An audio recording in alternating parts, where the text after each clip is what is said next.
Well, I think I'm sure other people will be joining, but I don't want to. I want to be considerate of your time, so I'll just kick things off and thank each of you for taking the time to join this afternoon. You may have heard me talking to uh, Nikki as we first started that we actually reached out to her in early fall to ask if she could take the time to introduce her organization to the health science faculty and schools at UB. So, Nikki, thank you for taking the time to do this. I was excited to learn as we were prepping for today's session. Nikki is the CEO of Western New York Integrated Care Collaborative. She did her undergraduate and graduate work at RIT in Rochester. And actually, we were there at the exact same time doing our undergraduate work. So I'm sure Oh my gosh, that's bumped into hilarious. at some point. I think at that point, the male female ratio was like 1 to 8 or something. Um, Yeah. Nikki's organization does amazing things for our community. Um, the Integrated Care Collaborative, and she will obviously tell you far more about it, but they handle everything from care coordination, from a value-based care perspective, and are very much focused on improving health outcomes across our region and for the partners that they work with and the people within our community.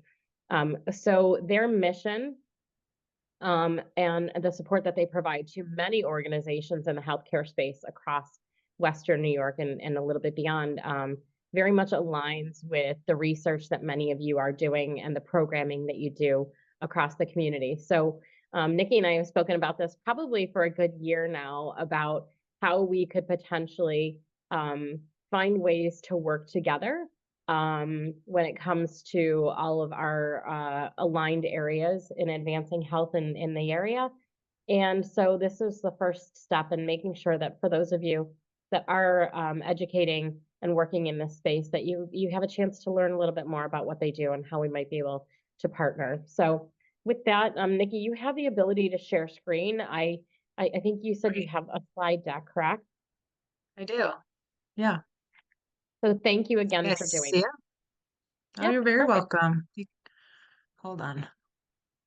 I'm going to pull up the slideshow. Well, hello, everyone. Excuse me. Nikki Kmicinski with Western New York Integrated Care Collaborative. We are a nonprofit agency that was formed. We were incorporated in 2016, but the really formation conversations began a couple years before that when a few community-based organizations got together to really talk about how could they partner in contracting and to have strength in numbers. And, uh, you know, I'll go into our timeline in a minute, but that's really what we were created to do is to be a network of community-based organizations to really strengthen numbers, right? And to align what's happening down in the community level with health. You have your community based organizations who are on the ground in the homes, at the community centers, helping people with their housing, with their food, transportation, community programs, and then integrating that with what happens at the medical facilities. And how can we really integrate that care? And and our vision is to represent the community-based organizations in our region um, to help them be sustainable. It's really hard when maybe the providers say, yeah, we would like to refer our patients to, the food programs or the community-based services, but there's no reimbursement attached to it. And the community-based programs are really, their funding sources are, especially in today's federal environment, very, very short to live. Sometimes grants, sometimes donors. And so our mission is to really help them be sustainable. So you can envision us sitting here in the center between our network members who are community-based organizations delivering those services addressing the health-related social needs of members, aligned with what's happening on the clinical side, really all to benefit the patients and the members. So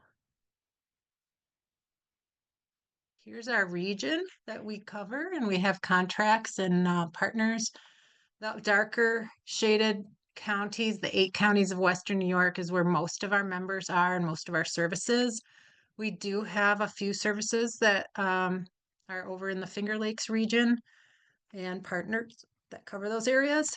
You can see what our network is made up of. We currently sit at 138 community-based organizations, and those run from the area agencies on aging. So in Erie County, that would be Erie County Department of Senior Services. Other ones are usually called Office for the Aging.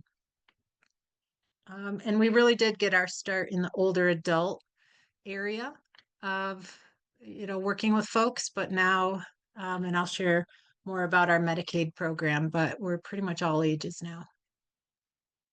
Independent health centers, county-based government departments of health, social services, mental health, and the bulk of it are nonprofit CBOs.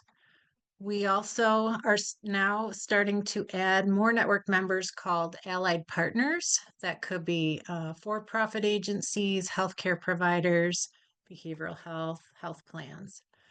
A little bit of our timeline. I kind of mentioned the early stages, but really we've been growing by participating in national learning collaboratives. And,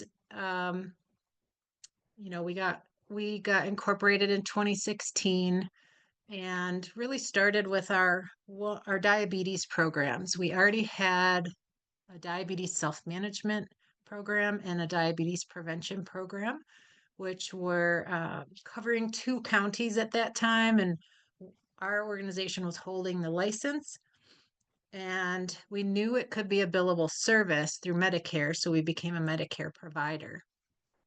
And then from there, we started getting contracts with health plans for diabetes prevention, Medicare Advantage, and commercial. And then in 2019, the Medicare supplemental benefits came out. It was a new way that Medicare Advantage plans could have these benefits that were a little more social related. So there's caregiving, there's meal delivery.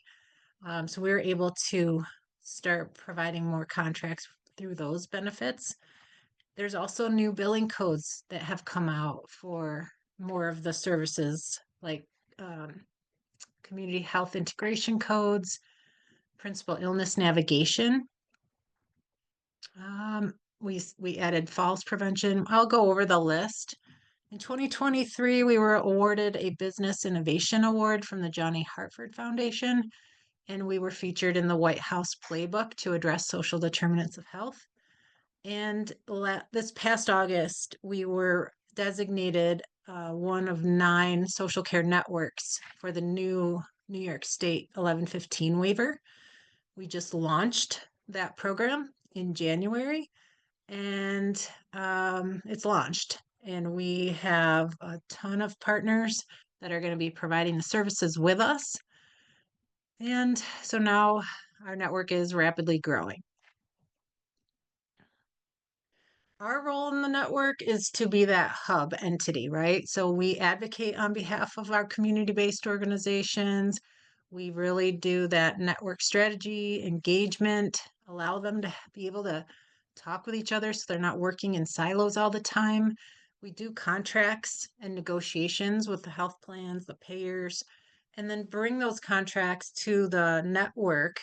And network members can choose or not to choose to participate in any one of the contracts that they choose. And so they can join the network for free just to be part of it and to, hear what's going on.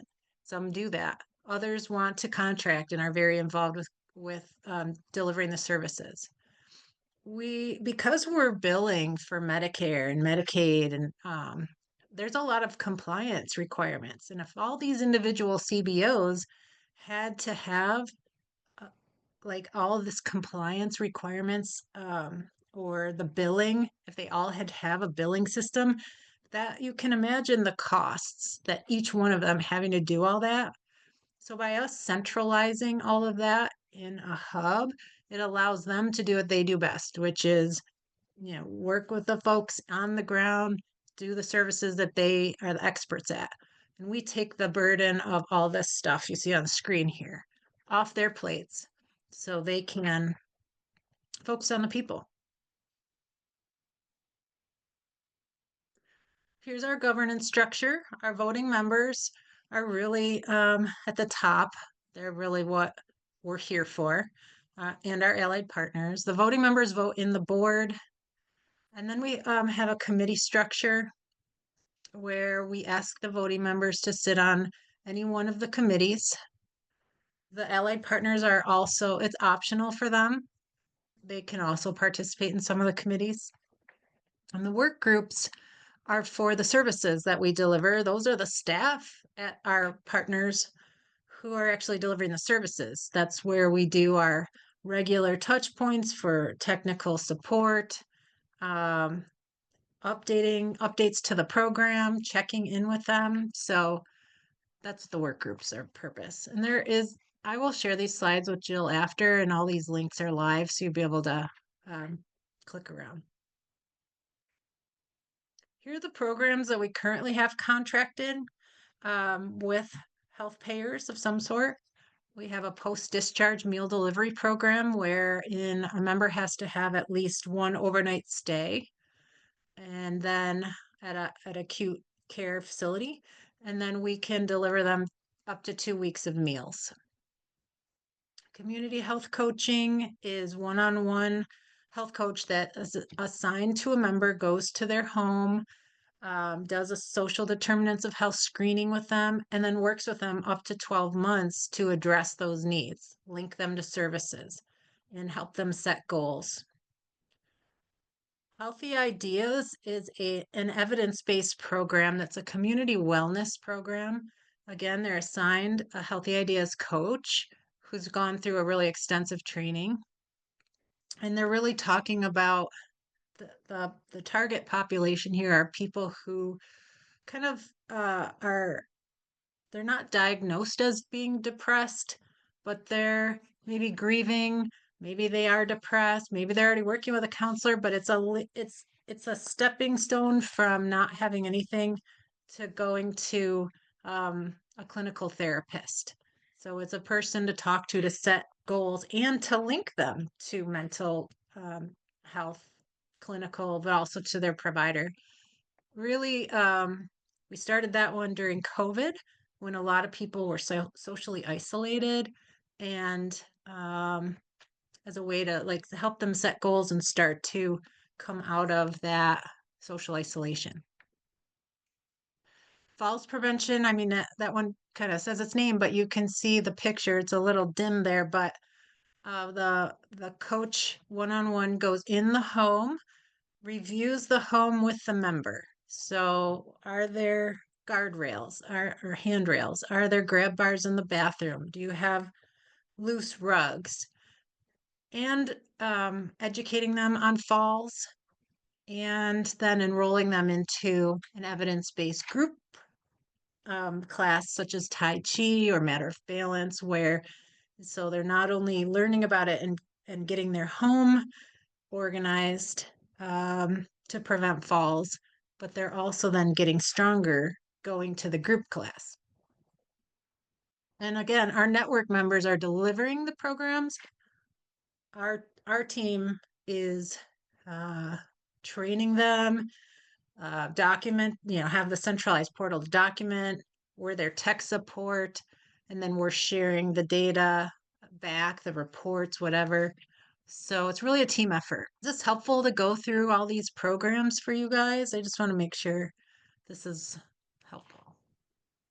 I think so, because across the health sciences, we have everybody from public health to medicine to pharmacy. So if you could highlight a few of them, I think it would be great. I'll just keep going. Caregiver support. Here we have a one-on-one coach that works with the member and their caregiver in the home, helping the caregiver get linked to services, and then also linked to group caregiver programs. Diabetes prevention is an evidence-based program. It's a 12-month program. Some of our programs that deliver it are like the WISE, JCC, usually a lot of the ones that have a gym. But it's a very proven program. The tricky one there is it's long, and to convince someone to, commit to that long of a program. But once the ones that do commit, they lose weight and they do really well lowering their A1Cs. Diabetes self-management is our accredited program for folks that already have diabetes. They get assigned a dietitian who works with them one-on-one, and they enroll into a 6-week diabetes self-management class that we also hold a license for. Nikki, we Medical do have nutrition therapy. Oh, yeah. oh, sorry. We have a couple of questions in the chat. Do you want to finish this section, then I can throw them out to you? Okay. Yep, I'll just finish these out. Medical nutrition therapy, that's dietitian counseling with registered dietitians. And then the last four, are really the services that we are delivering through the 1115 waiver. Housing supports such as rents, housing navigation, home modifications.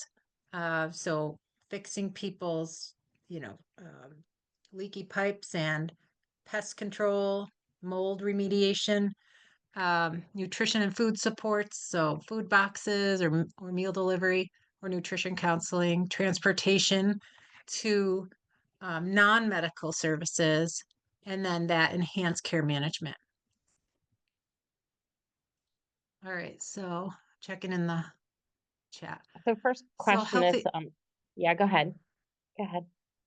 Okay, so Healthy Link is our regional health information exchange, and through the waiver, we are now connected to them, and we are the way that the state set up the waiver is all the data flows through Healthy Link to us.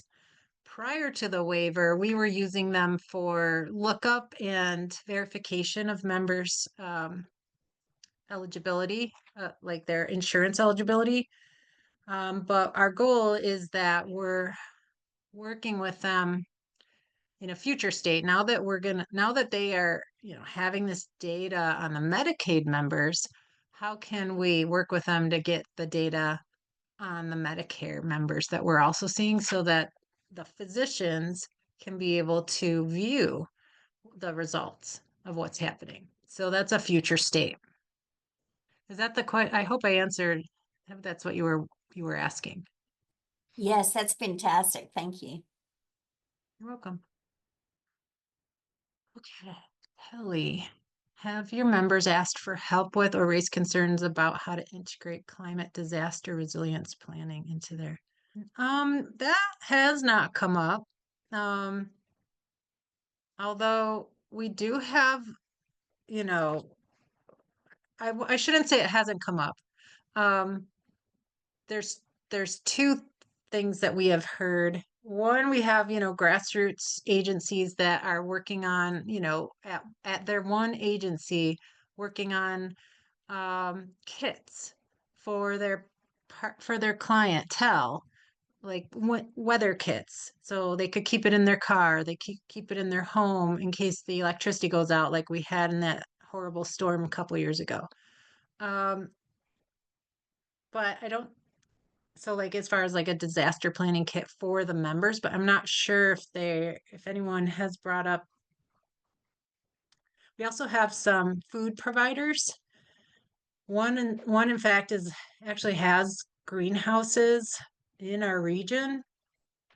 I can ask them if they if they have a disaster plan or whatnot. Is that kind of what you're asking? Yes, thank you. I was just curious as to how much it has emerged as something that people are trying to build into their services. All right. Any questions on about any of the programs we're currently running? Okay. We also, like, these are just what we currently have contracts with. We've piloted other ones in the past too, and we're always open to hearing what the pain points are. Like, for example, if we work with a health plan, what are their pain points and how could our network help solve that or help work with that?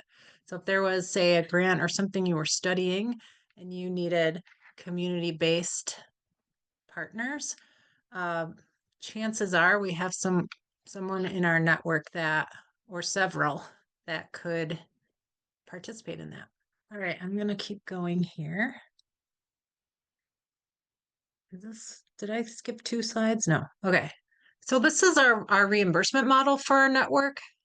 You know, we, like I was mentioning, proposals, we'll make a proposal or we'll talk with the payer, whoever it is, whether it's a grant we're seeking or it's a health insurance plan or whoever it is. And we'll work it out with them or we'll apply for the grant and we'll sign that contract once we get it all negotiated and figured out. Then we reach out to our network members and see who's interested in doing this with us. We're also having conversations with them ahead to like see interest if this was to come about. But then when it really is here, that's when they really can commit to providing the service. Then we provide their training and then we can start doing referrals to them. They deliver the program and then we bill the payer, submitting reports, receive the payments, and then the delivery partner bills us for their service and we pay them. So we're kind of that money flow through for the partners. And for the health plans, it's really nice because they have one entity to talk to, one entity to receive a claim from, to contract with, to problem solve if there's any issues they're seeing with the member. They come to us and then we not talk down, but work it out with our delivery partners where we can see into their charts because we have a centralized platform so we can see what's happening. Well, when was their last touch point, what's going on, and then we can reach out to the partner if we need to. So for healthcare providers that are trying to address social determinants of health, they're seeing increased screening requirements. They need to address those patient needs if they screen positive for something. They're constantly deciding, should we build a whole new department to satisfy these needs or should we partner? Their time and their workflows are very precious and oftentimes they get new mandates all the time. So changing workflow is always a big deal. They have metrics they have to meet and they are always paying attention to their bottom line. They also want to be able to trust the folks that they're referring to, folks to. They have technology vendors that are always like coming at them to, hey, we could be your solution. But they also need to see that feedback loop. And so as a community care hub, that's where we are adding value for the providers is we really have our network members are trusted by the community. They're longstanding community-based organizations, but they're also trained and really prepped up for this delivery of service by us. So we validate them, we get them ready, we make sure they have the funds to have the capacity. We do all the quality assurance and we work with them if they're not meeting a timeline or a metric. We retrain and we work with them. We're very focused on health equity to make sure that all the different partners and participants who might need the programs are reached out to. We're tracking that. We're finding ways to reach more folks. We're helping providers meet their metrics and meet their requirements. We make sure to have a feedback loop. So if they need to ask about a person, we can get that information back for them. And I'm just going to keep going. So our upcoming opportunity, we're in it right now, is this waiver. This is a huge deal. It's I can't even remember how many billions of dollars. I think it's $6.6 billion program for the whole state of New York. And they broke it up into 9 social care networks. So we're one of 9 here. We're covering Chautauqua, Cattaraugus, Erie, and Niagara counties. And our task is to have a social care network of community-based organizations delivering these services and to screen all the Medicaid members for their needs. And it's a 2-year project. So it's a big lift. We're really busy, but it's coming together. It's very exciting. We're also integrating with HealthyLink. That's our regional health information exchange. And we're going to be starting pilots soon with these new billing codes I kind of mentioned for community health interventions, principal illness navigation, and care transitions. And Nikki, there, there are a few more questions in the chat. I can read them to you, but I know that you were kind of taking a peek at them yourself. So Okay, you wanna sure, I can read them off.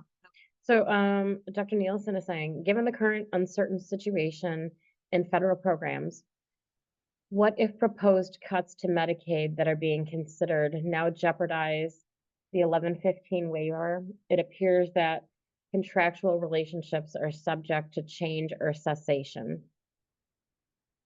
Yeah, the state is obviously keeping close tabs on that. And they have been reassuring the SCNs, the social care networks, that so far they haven't had any issues pulling down funds. No one has asked, no one's been asking them about this. Other waivers in other years, and the last time we had this administration didn't really get affected. So we're all powering through. The whole point of these waivers are to save money.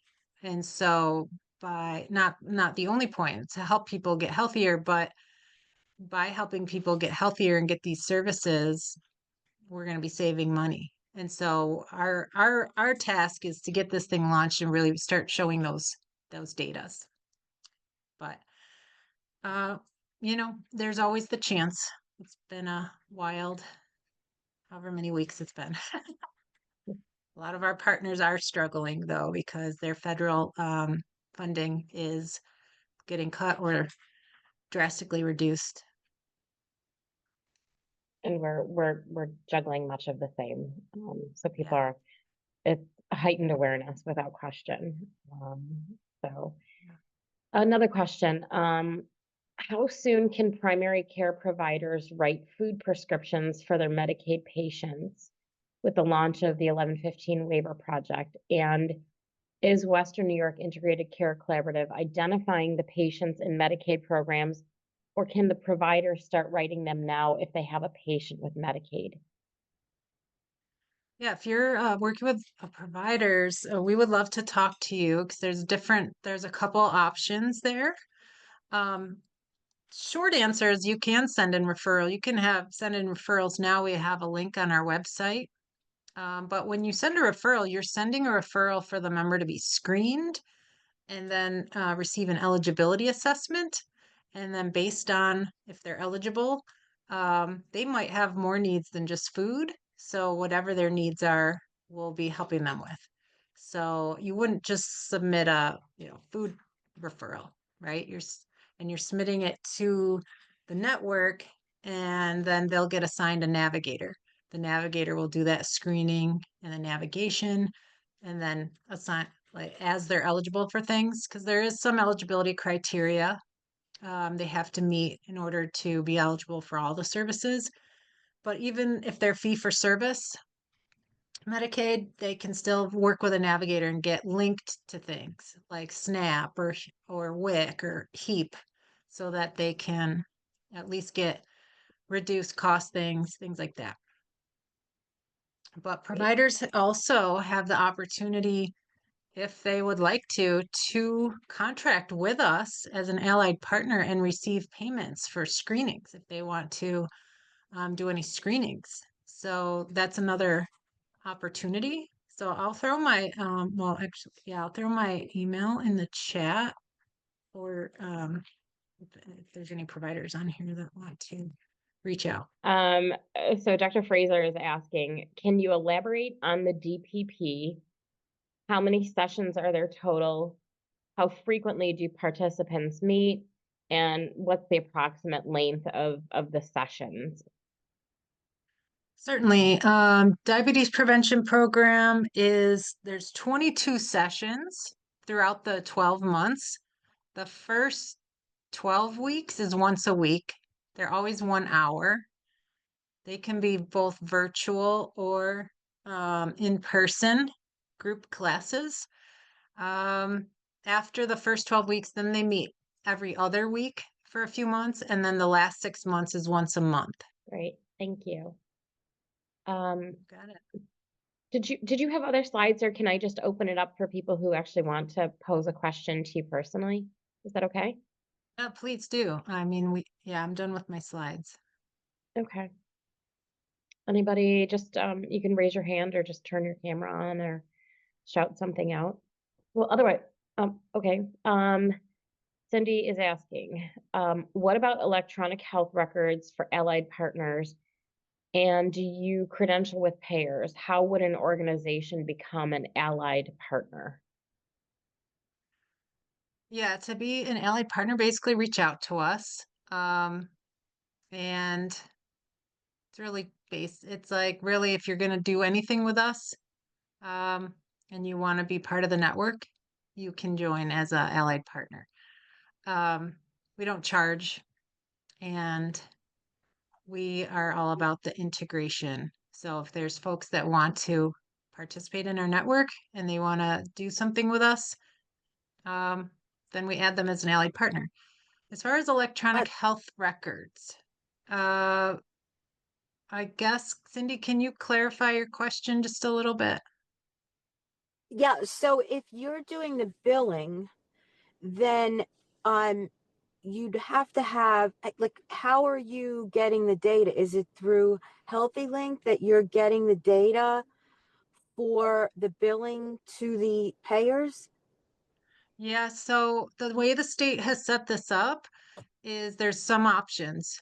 One way is if you want to stay in your electronic health record, you can link up to Healthy Link, and then Healthy Link will send us the screens, and then it will have your information. So then we will submit all the claims and we will pay you. Okay. So there might be some configuration though requirements for your electronic health record, depending which one you use, because they have to use a specific screening tool that the state has required. Plus there's some added questions. But that is one option for sure. The other option is to have someone in your organization like be onboarded onto our platform, and they can do the screens right there. Okay, so would that Yep, so go would ahead. that be so if they were actually on the platform, so say, we had a provider that had access to the platform and could actually put the data into that platform, that would really serve all purposes. It could be the documentation of the service, and then it would also allow you to do the billable piece, and then that would go into Healthy Link as part of the data sharing. Am I correct on that? Yeah, yes. So exactly. The data does go back up through Healthy Link, and Healthy Link is working on a lookup tool so that the Right. providers Okay. can then look up on there to say, oh, okay, what screens were done, where's the member in their referral process, what services are they getting? So that's all in the works. And I just have one final question, and I promise I'll stop. You're good. So if we were an allied partner, you would do the credentialing with the payers. So if you're doing the billing, then you put the credentialing packet into the payer for them to reimburse you so that you could pay the allied partner. Yeah, and for the waiver, there really isn't a lot of credentialing. You just have to have an EIN number. or an Okay. MPI number. That's it. You just give Okay. us that Okay. and you're good to go. Okay. Okay. Some other, I'm sorry. Yeah, I don't mean to take over the conversation. Thank you so much. I will reach out to you. okay, wonderful. Thank you. Some other providers are also interested in having the CBOs embedded at their practices. Their staff and their workflows, they don't have time to send a separate screen or whatever and do all this, but they would like to have a CBO, community health worker, somebody embedded at their practice that can be a warm handoff and be right there in their practices to make sure their patients are getting aligned with the services. So that's also, we're doing some matchmaking with the CBOs and the providers. So happy to talk about that.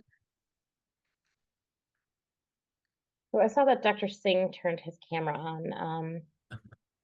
I'm just guessing, Dr. Singh, were you posed for a question?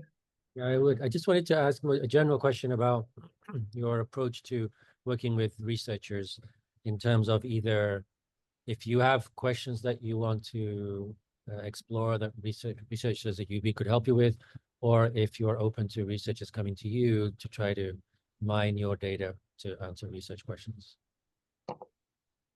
Yeah, we for the waiver, we wrote into our proposal to the state. We actually wrote, I think, UB into that as like our proposed plan. However, the state has assigned, they've given money to this group called the HERO. I don't know if you've heard that term, Health Equity Regional Organization. And they really want all the studies to go through there so that they have one source of truth. So as studies come out, we're not doing a duplicative research or something that shows, oh, Western New York's doing great, but this other study says we're not. So anyway, but we do have other programs, and I would be very interested in having, one of the areas that we always struggle with is we are not privy. We're hopefully once we get more involved with Healthy Link, but we're not privy to claims data. And so we're doing all these wonderful programs, but we can't show return on investment to the health plans to say that they're actually reducing their claims or they're reducing their utilization. That would be wonderful data that we could then, share, but we also want to see their health data. And I think we're getting closer with Healthy Link. We might be able to pull that soon, but it's really hard to do the studies without the data. But we would be very open to talking about that. Thank you. Yeah. Dr. Nielsen has her hand up. Good morning. In the applications for the 1115 waiver, each region was to have a hero. The feds did not like that and push back. So could you clarify? I was not aware that there was a hero, and it sounds like that the state itself has taken on that role. It's United Health Fund. It just was announced maybe 10 days ago, maybe 2 weeks. They're based in New York City, but they are now the state health equity regional organization. Is that different gonna- from United Health Care, I hope? Yeah, I think it's a separate entity. Okay. It's called the United Health Fund. So And- so help me understand. They're going to get all the data. I mean, I'm trying to understand the implication for researchers. Yeah, I haven't had a chance to meet with them yet. We're supposed to be getting a meet and greet soon. But I can ask the implication for research. The state, we've had a couple other like entities reach out to us to ask about. One wanted to just research our medically tailored meals program.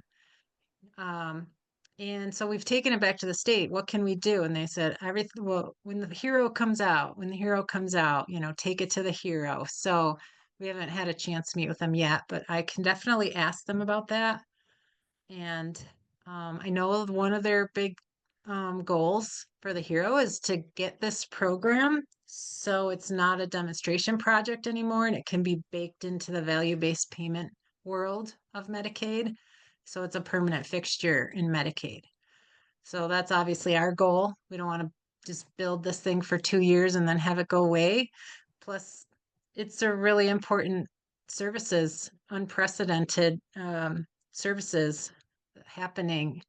Some other states have started, North Carolina, Oregon, but at the level that New York is, it's the first time that CBOs are really the forefront of the project. So we're really excited about that.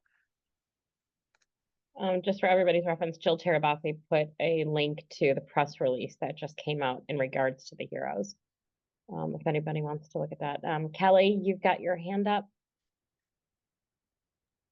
Yeah, I think I'm just building on the last two questions and this press release, which sort of specifies heroes mandate being linked to the 1115 waiver amendment. And so I was just seeking a little bit more clarity on capacity for the network to participate in research that perhaps is not necessarily linked to that waiver, whether that be research CBO direct partnerships or sort of organizing data collection that may be outside the scope of the waiver with interested CBOs in the network. Does that question make Yeah. sense? As far as research outside of the waiver? Yeah. I mean, we're open to it. I would just reach out and let's talk about it.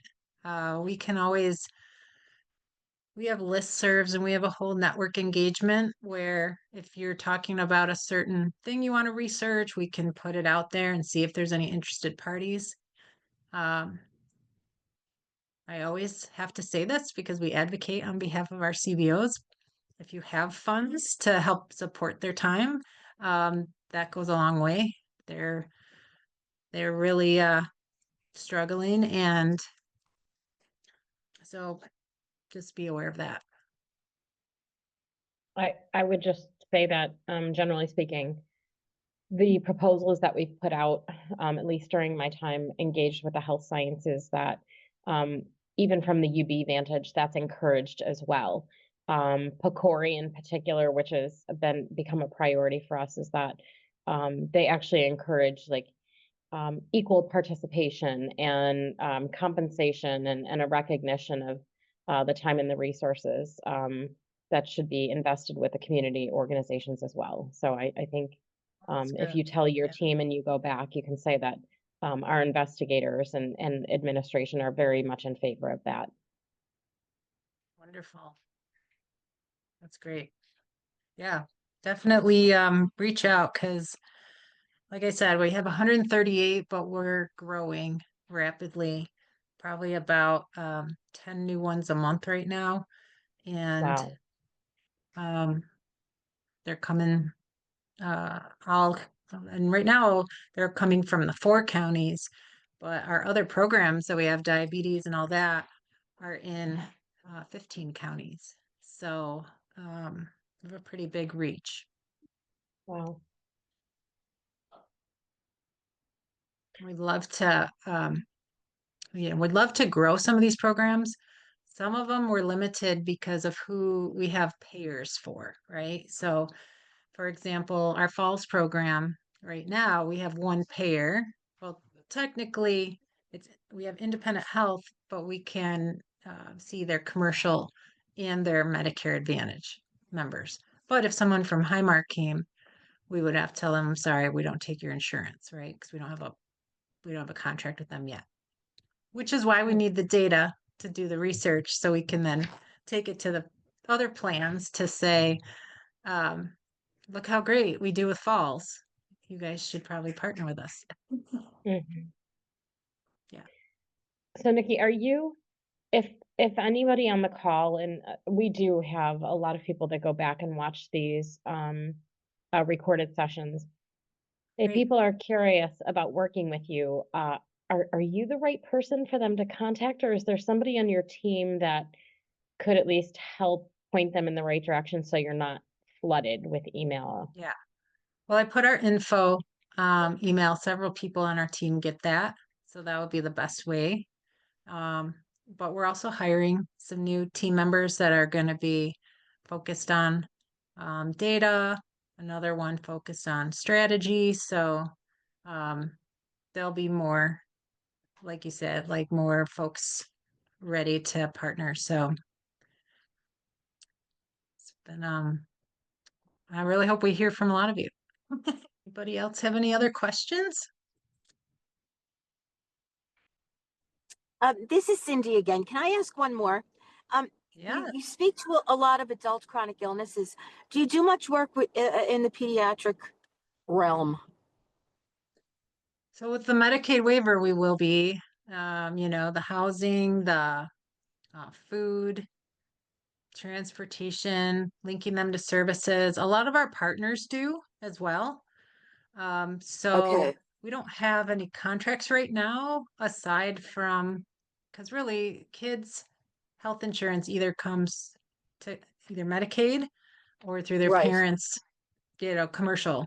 So happy to hear about ideas if there's providers that are saying we have a gap and we could really use this. We could take it to a payer or something, or just have a discussion about it. So yeah, Yeah, love to hear. yeah, okay. I'm gonna reach out to you. Thank you so much. Okay, you got it.